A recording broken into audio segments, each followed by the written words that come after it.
Hello and welcome to another edition of Sun Dragon Tips and Tricks. I'm Rebecca. I'm the owner of Sun Dragon Art and Fiber in downtown Brevard, North Carolina.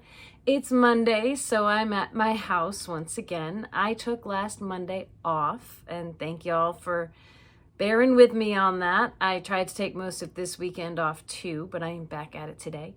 I thought we've been doing a lot of really complicated things or more complicated things. I thought we'd return to something somewhat simple, something that's a little bit more of a beginner skill, but that's for all the people who are just coming to knitting on this. This is, spoiler, it's a knitting video. I've got a whole series on learning to knit and purl.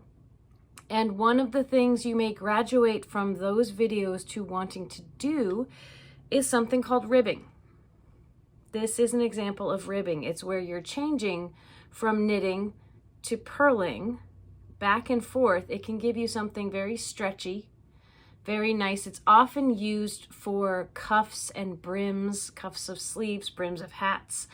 I am doing what I just showed you is a knit one, purl one ribbing. I'm making an entire sweater that is based off of 2 knit stitches and 2 purl stitches right here. And we'll try to review a little bit, being able to read your stitches. So seeing that there are 2 sets of V's here, which are my knit stitches, and 2 sets of bumps in here, which are my purl stitches. If we flip it over like this, 2 strands leading to 2 knit stitches. They make V columns. 2 strands, 2 loops, we could call them, leading to bumps that are, I call them bumps, slashes, turtlenecks. Actually, if we're going to talk about V-necks and turtlenecks, that's how you can recognize them when they hang right under your needle like this. So there are a few things to successful ribbing. The most important one is remembering to set your yarn, to change where the yarn is placed, because the yarn has to be in a different place for a knit stitch versus a purl stitch in relation to the needles. Bear with me, come with me on this journey. Let's get to it. Today we're talking about ribbing, which really is an alternation between knit and purl stitches. For our video today, I picked what is the simplest knit one, purl one. Essentially, and I've written it out, so the K1, P1 abbreviations, I've written it out here. Essentially, this video is going to cover moving between knit and purl stitches on the same row.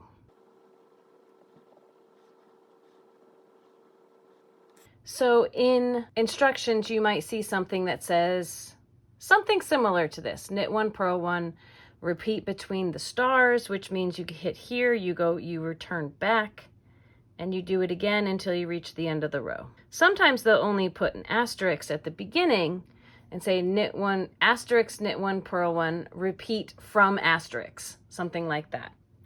But the idea is that it is a repetitive thing. Now there are other types, as I fiddle with my little arrow there are other types. You might have K2, P2.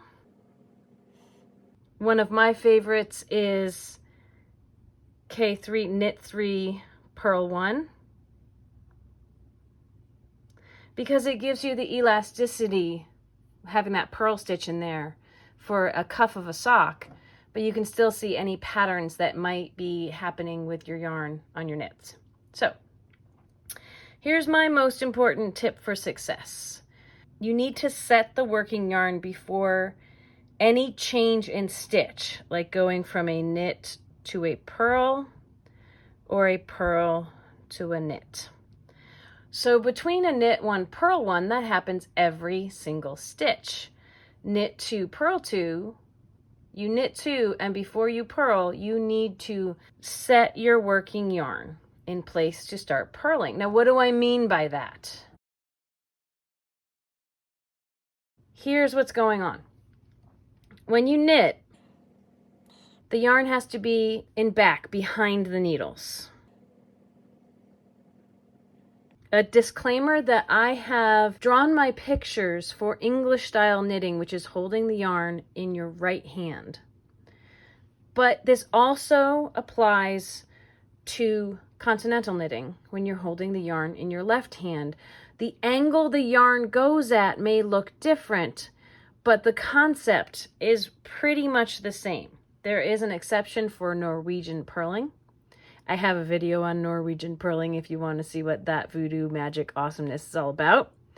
But for most styles of knitting, and I know there are a lot of different styles of knitting, but a lot of what you'll find in the United States is either English or continental, and this applies to both of those.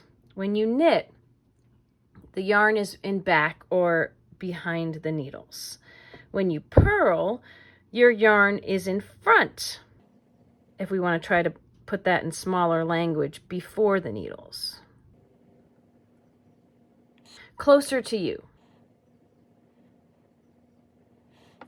When you knit, the yarn is further away from you than the needles themselves.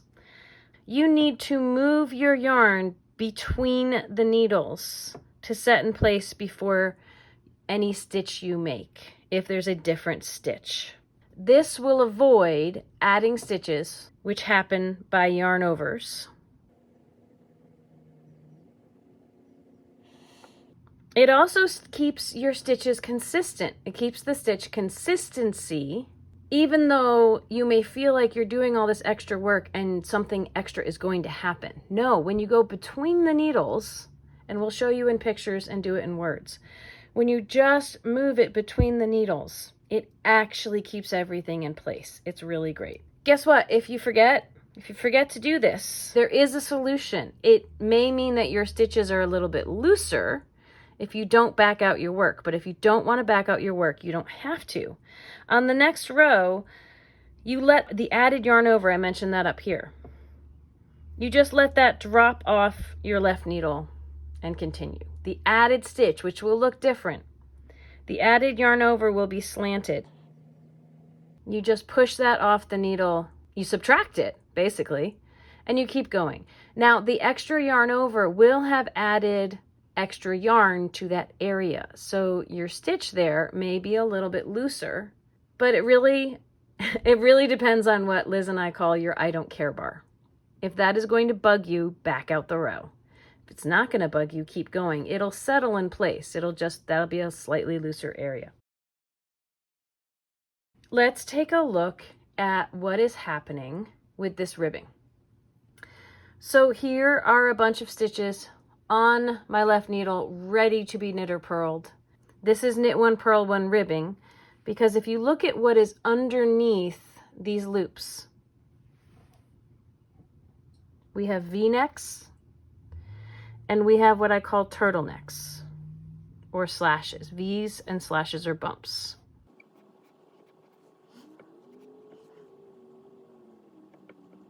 The V-neck is a knit stitch.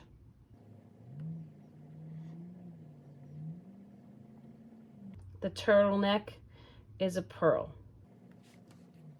So let's color code a few of these so we can see what's going on and what's going to happen next.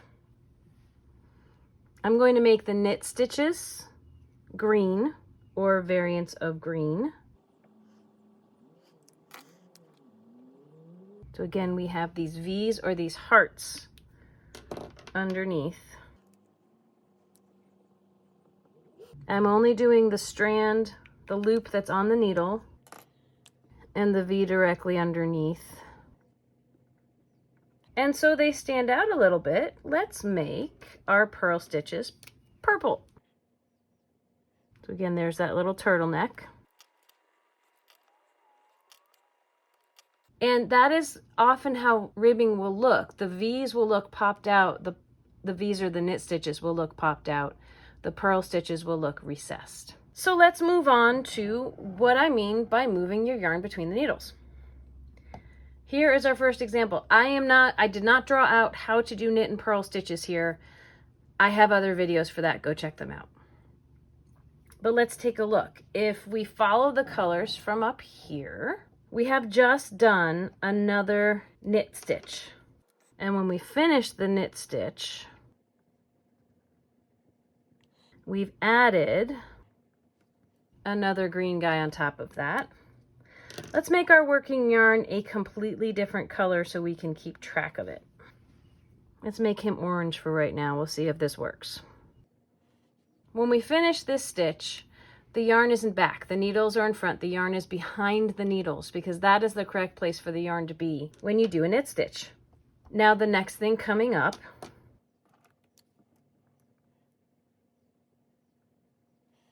is a purl stitch.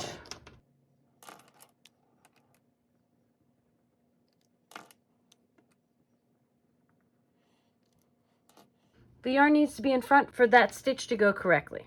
Here's what I mean by moving it between the needles. Needle tips right there. We're just going to take this back strand and move it directly between the needles to the front. Not catching them, just going straight between them. Here's what it will look like if you do that correctly. Everything is still the same. The yarn is just hanging in front. Hasn't twisted around anything, hasn't done anything else. Just now, it is in front of your work, ready to purl without adding anything in.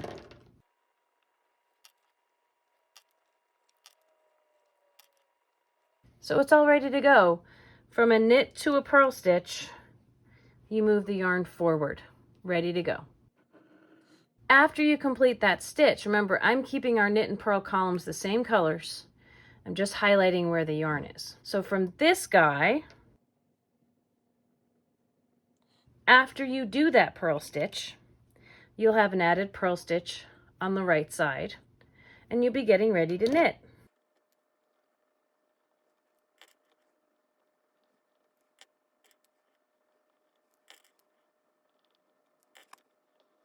However, your yarn is still in front because you just purled. It needs to be in back to knit. So again, it's very simple. You're just going to take this yarn and you're going to move it to the back between the needles. From a purl to a knit stitch, once you do that, it will look like this. The only difference is where that orange yarn is. Let's highlight that.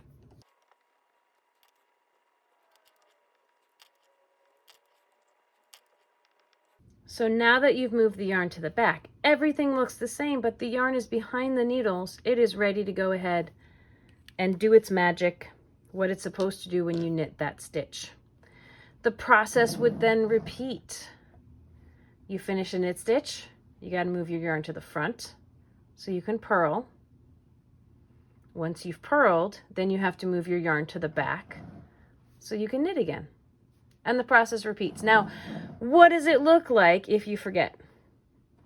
Between a knit and a purl stitch, if you forget to move your yarn to the front, it will wrap around. It will look like that. It may even pull your purl stitch up, but it will be a slanted stitch that will look really weird. This part between a recognizable V and a maybe not so recognizable turtleneck, that's your extra that you want to just let drop off so you have straight stitches again. So let's use the color coding we were using above. My knit is green. My purl with its little turtleneck is purple. That working yarn would have accidentally wrapped around and created this. How about if you moved from a purl to a knit and looked back and went, what is that on my needle? Let's do the same thing. Here's my purl with its little turtleneck that's half hidden. Here's my knit. If I went from the front and forgot to move it to the back, it would wrap around at a different angle, but it would still be slanted. And it's that slanted one is the one you want to let drop off your needle to correct it if you don't want to back your work out. Let's check all this out with real yarn. So here's that knit one, purl one ribbing I showed you before. Big chunky stitches. Now the edge stitches we may not have talked about before called the selvage edge, and they will look a little wonky and not as clean. But if you're ever wondering if you start with a knit or a purl, once you get your ribbing going, always look at the second stitch, or if it's a knit 2, purl 2, look at the third stitch. I got a purl here, which means the one before it, I'm doing knit 1, purl 1, should be a knit. So the yarn starts hanging down, but it starts in back, not in front. So I'm going to come in and knit. And now I need to purl. So if you need to release the needle, I recommend grabbing your right needle with your left hand so you can take your yarn from the back and move it to the front. You don't want to come over your needle. You want to go between them so that you're not adding anything. And now purling, your yarn is where it needs to be in the front to go ahead and purl. To the back between the needles to knit, front between the needles to purl. And continue, slide your stitches up. If you ever lose track of where you are, do I see a V or a turtleneck? A V-neck means it's time to knit. Yarn needs to be in back to knit. There's a turtleneck, that means purl. Yarn needs to be in front to purl. Back to knit. Front to purl. Now when I really get going on this, I'll be like boom, boom, boom. It goes into a rhythm. Front, in, purl. Move to the back. In, knit. Front, in, whoop, to purl. That went really fast. I'm going to show you a little bit more. But you can absolutely tell if you start messing up and do the wrong stitch. Let's say we started with a purl because we weren't sure what that stitch was. But then we're trying to move between stitches like we're supposed to and knit and then purl. You're going to look down and go, wait, my columns are gone. My nice, even columns are gone. What happened? We have a purl bump over a column of V's. I have a whole tinking video. You look where the yarn went into, stick your left needle in, kick it off. I have a whole video on tinking, so we're not going to spend too much time on that here. Go check that out. Knit, move the yarn, purl. Move the yarn, knit. It can be time consuming because you're moving it after every single stitch, but it's so worth it. So, continental knitting, my yarn was behind for knitting. I need to move it to the front so I can purl. There are many different ways to continental purl. That's the easiest one for me to show you right now. Then we move the yarn to the back. It's going at a different angle, but it's behind the needles, so I can come in and knit. Move it to the front so I can come in and purl. Move it to the back so I can come in and knit. I use my fingers a lot in continental knitting, especially with this big chunky yarn, because it's not my preferred way to knit. People talk about continental being faster than English style.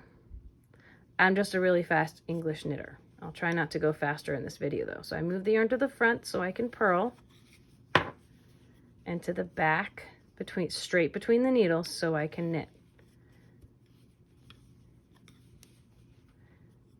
Between the needles so I can purl, between the needles to the back so I can knit. Take your time getting used to that. So let's do really quickly what happens. Let's touch on, say you forgot that. So I'm going to do a couple of stitches correctly here. Move the yarn to the front, purl, move the yarn to the back, knit. But then let's say I got distracted. I didn't move the yarn and I just stuck my needle in correctly to purl, and I went ahead and purled. And you may not see it right just yet, but that looks a little funny, doesn't it? But then I remembered and I went right back to knitting. I remembered to move it. It's all about muscle memory. When your muscle memory is there, you might not do this quite as often. And I move the yarn to purl. Take a look back at that. That's what I was drawing out. That crisscross looks really crazy, right? Let's not back out. Let's leave it. Let's come back to it. But let's say I'm purling here, and then again I get talking or I forget and I go ahead and knit. You see what? It's clearer to see between a purl and a knit what is going on. The yarn is wrapping over this needle. Let's only leave those two in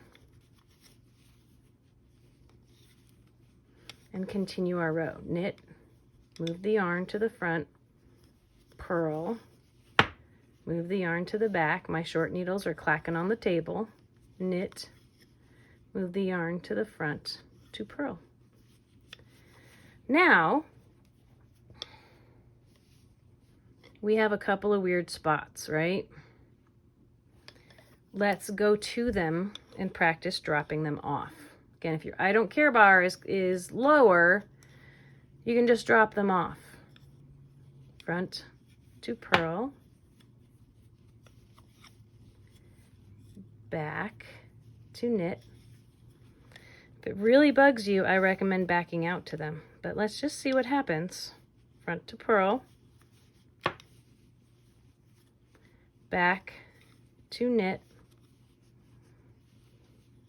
It still looks okay. It's right here. That's all weird.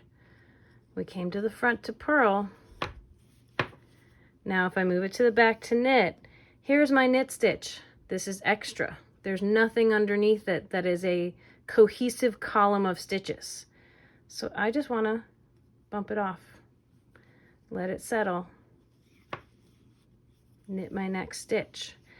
That stitch might be a little loose, but it's going to be okay in the long run. Move to the front to purl. Move to the back to knit. Now again, if I pull it down especially, or even if I don't, this looks weird. It's slanted, it's funny. If I went to try to knit or purl it, now in my series I just knit, so I should come purl it. It's going to be really hard to purl, and guess what? There's the bump, the turtleneck. This is over open space. It's a big giant hole. So again, this is the one. I want to just let it go and settle into place. And then I have something that I recognize to purl. It might be a little loose. Move to the back to knit. Move to the front to purl.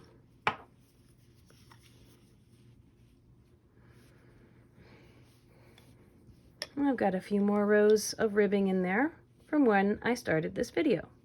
And ribbing's really cool. It tends to be kind of fluffy, so sometimes the pattern will ask you to do it on smaller needles. But it also might look like it's all, you can see purl stitches up here, but you don't see them down in here because they're recessed.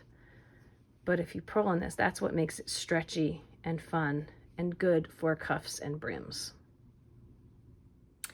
So thanks for joining us for a lesson on ribbing, or knit 1, purl 1, which can be applied to knit 2, purl 2, or knit 3, purl 1, or any combination of that.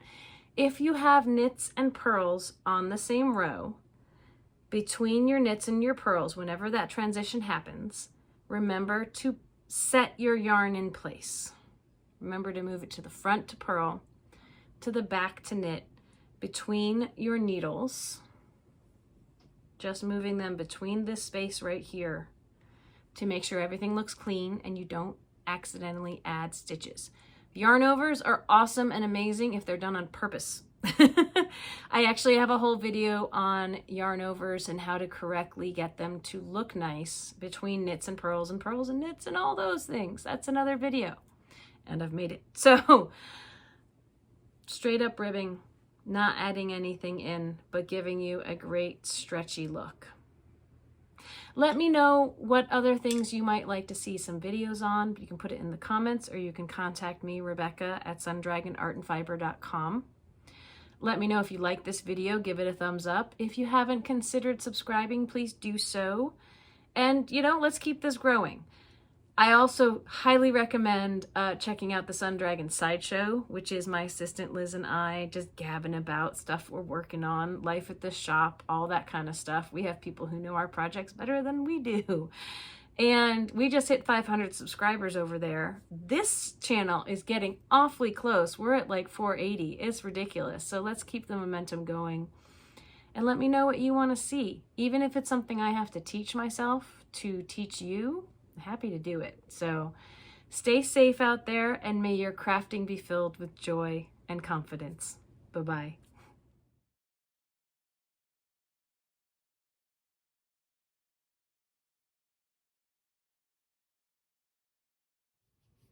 How's life this Monday, kitty, huh?